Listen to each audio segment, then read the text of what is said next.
Danville, California is a great place to live, and you already know that. You know that you can get to Napa within an hour. You already know that the weather here is outstanding. You know that the proximity to nature trails as well as great hiking is just a few minutes away. When I moved to Danville, I knew the weather was great and I knew that the sun shined most of the time. But I didn't actually know that it was so sunny in the morning before I dropped off my kid to school, I'd have to pull off the road. And that's what we're talking about today. I'm going to give you my 5 things that I wish I knew before moving to Danville, California.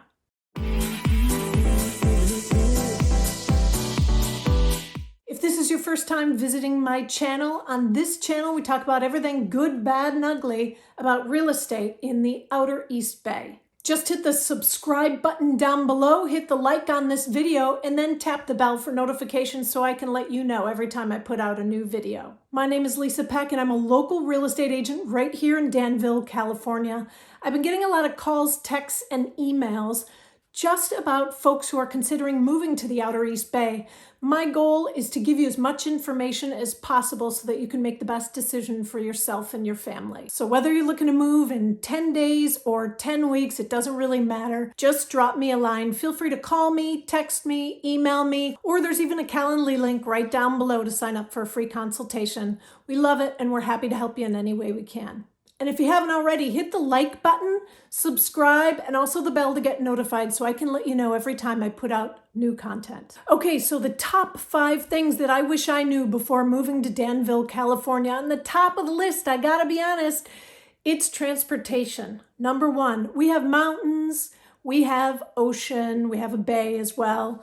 And so it's hard to get anywhere and everything's very spread out. So if you were to go into the city of San Francisco, for instance, it's 31 miles to get there. But if you go as the crow flies, it's only 23 miles. So oftentimes it depends on what's happening on the bridge. Rush hour obviously backs up these bridges. If there's an accident, well, that could cost you. That could cost you half an hour. Danville does not have its own BART station. BART is the Bay Area Rapid Transit, and it has trains going from the suburbs to the city all day long.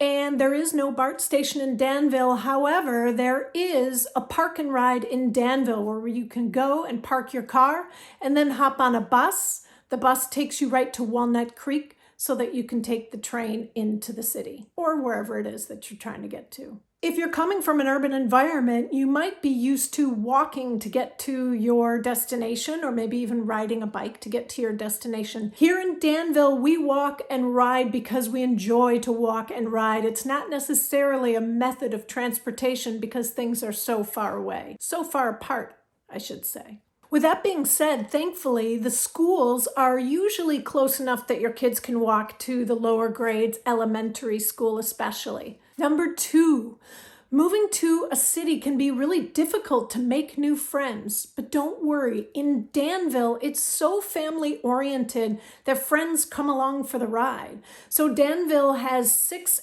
public elementary schools, 3 public middle schools, and 2 public high schools. That, coupled with all of the sports that are in the area, allows new families a great opportunity to always meet other families with similar interests. Danville has 6 major parks, and these parks have a lot of opportunity to meet family between the baseball fields, the water parks, the strolling paths, or even the Memorial Rose Gardens. It's a great opportunity to get out and meet your neighbor, as well as meet other people who have similar interests. And there are 2 major events that I need to tell you about that happen in Danville every year where you'll get to see a lot of the community come out and just hang out. That is the 4th of July and the lighting of the old oak tree during Christmas.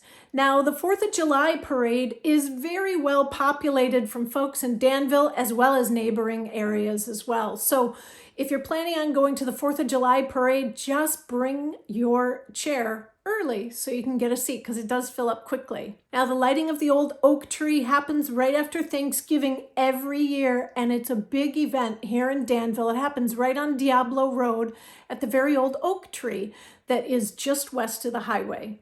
One of the pleasant surprises that I didn't know before moving to Danville, and the number 3 item, is that the downtown Danville area is incredibly charming. The rustic charm is everywhere.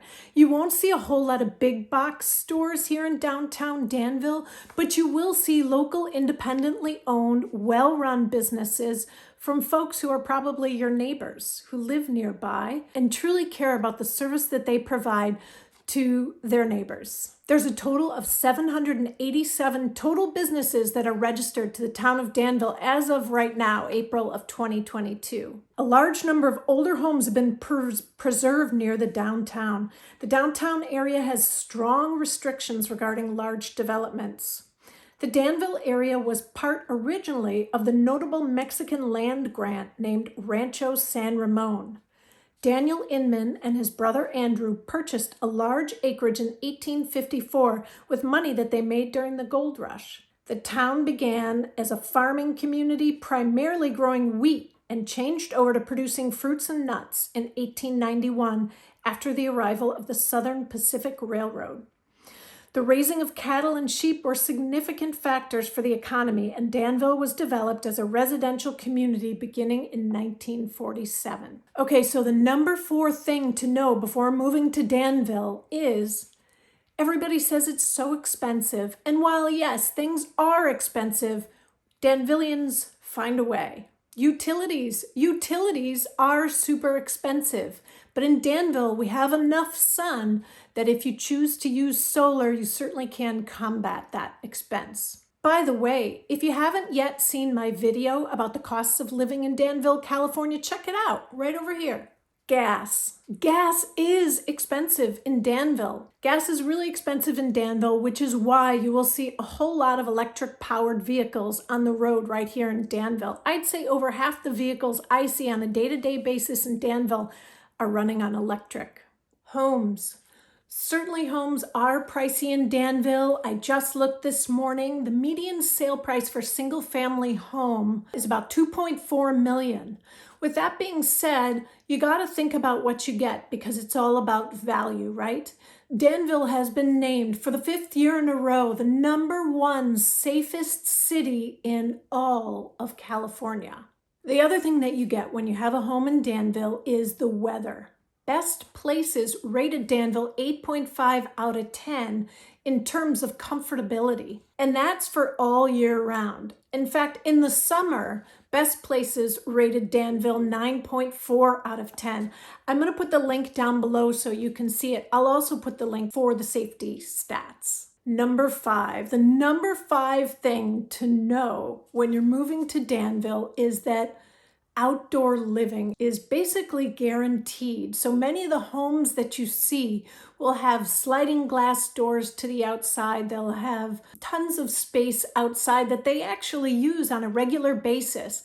When I first moved to Danville, I noticed that front gate magazine that you get in your mail, it's for real out here. Summers are long, warm, arid, and mostly clear, and the winters are short, cold, wet, and partly cloudy.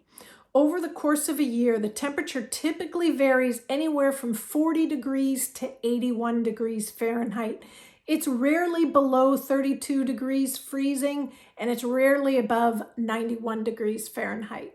And humidity is rarely an issue. Summers are running from June 8th until October 10th, and the average summer temperature is 75 degrees. Winter runs from November 28th until February 14th, and the temperature ranges in winter anywhere from 41 to 55 degrees. Okay, so just to give you an idea, if a wet day is considered anything more than 0.04 inches of rain, if that's considered a wet day, in the wet season in Danville, we only see 15% of our days are wet days. You can see why there's a drought here in California. And the biggest surprise to me was that the mornings and the evenings get very cool. Everyone says dress in layers, And that's truly the case here in Danville. Mornings and evenings can run anywhere from the mid-30s to the mid-40s, sometimes early 50s in the summer. So make sure to bring your layers. If you find these videos helpful, do me a favor, drop me a line. Let me know your thoughts. Let me know what surprised you about the city that you're living in.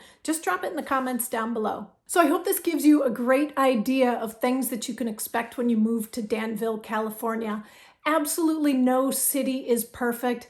And in my opinion, Danville, California is one of the best cities to live in because the pros far outweigh the cons. If you want to know more about the top neighborhoods in Danville, just click on this video over here. And if you found this video helpful in any way, do me a favor, give it a like, hit the subscribe button and the notification bell so we can let you know when we put out new videos. As always, if you're looking to buy, sell, or invest in real estate in the Outer East Bay, whether it's in 10 days or in 10 weeks, we'd love to help you out. Just reach out. You can call, email, text, or even click on the Calendly link down below to set up a free consultation. We'd love to connect with you.